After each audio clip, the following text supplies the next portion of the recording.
This is Not Necessarily True TV, and I'm Sonny Bray.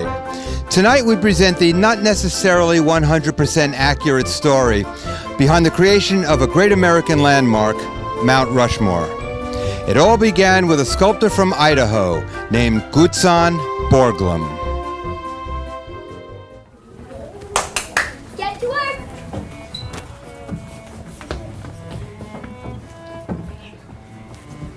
Look at Gutzon, he's making a pig. No, it's a cow. I thought it was a frog. I thought it was a transformer. No, it's a horse. Obviously, it's a donkey.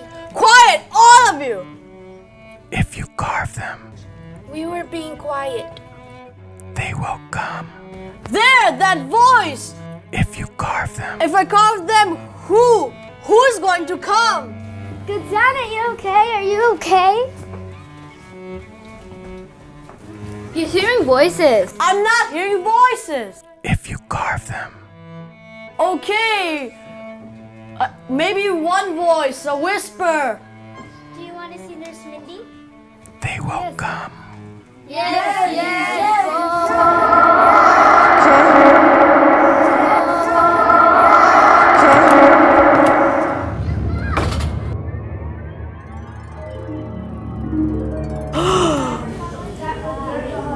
Where am I?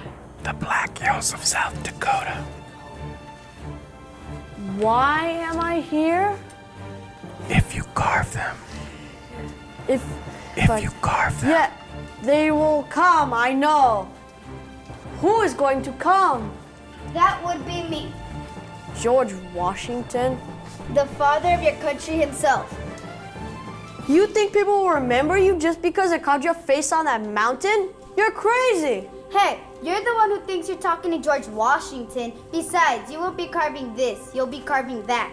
How did you do that? How? Look before you say no. Let me tell you about myself. I was born in the American colony of Virginia.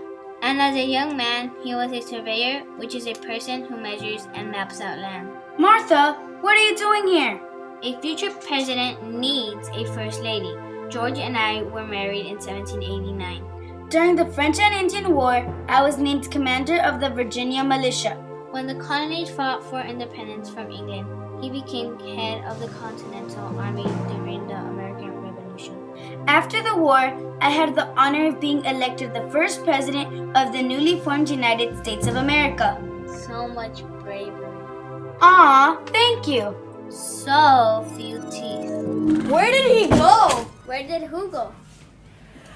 George Washington, he was standing right here. George Washington doesn't go to the school. Maybe he goes to the charter school next door.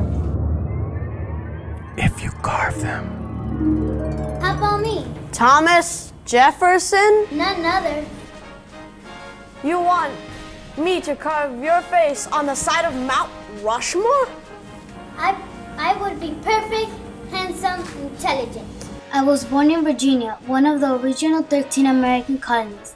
I was a lawyer, an inventor, and a legislator who spoke out against English laws and unfair taxes. In 1776, he wrote the Declaration of Independence, which said all men are created equal. Martha? I became your wife in 1772. We had 6 children together. After the Revolutionary War, I served as minister to France. 6 children!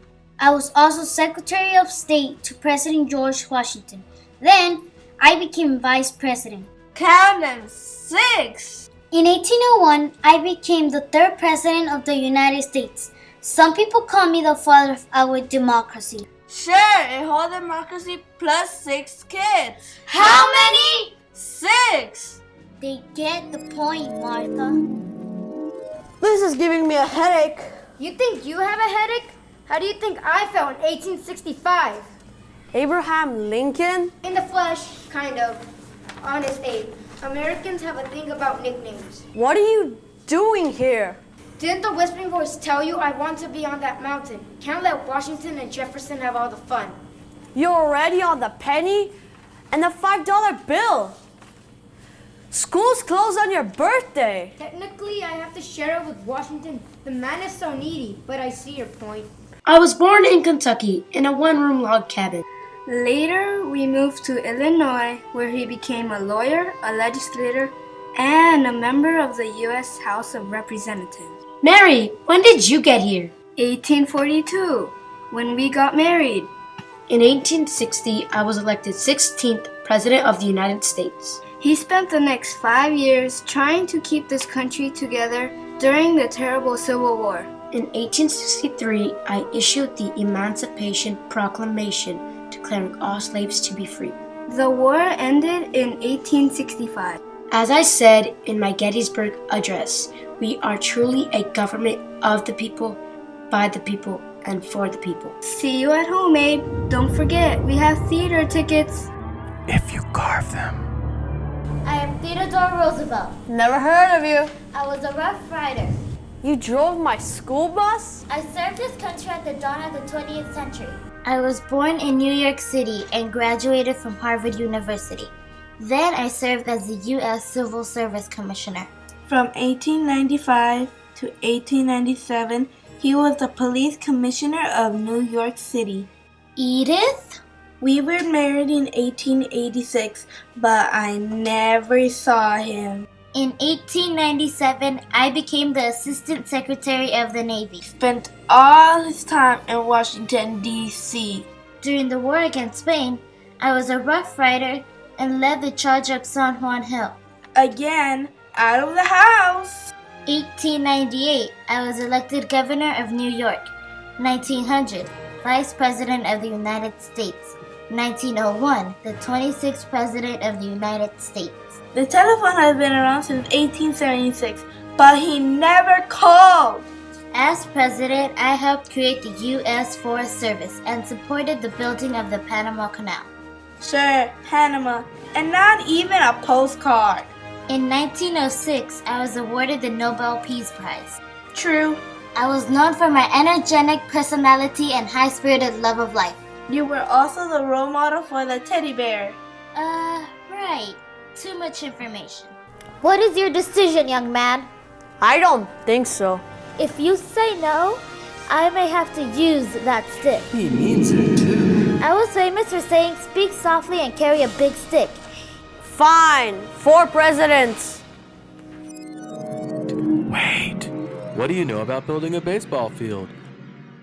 The story you have just seen is partially true. Gutzon Borglum was the driving force behind the creation of the monument at Mount Rushmore.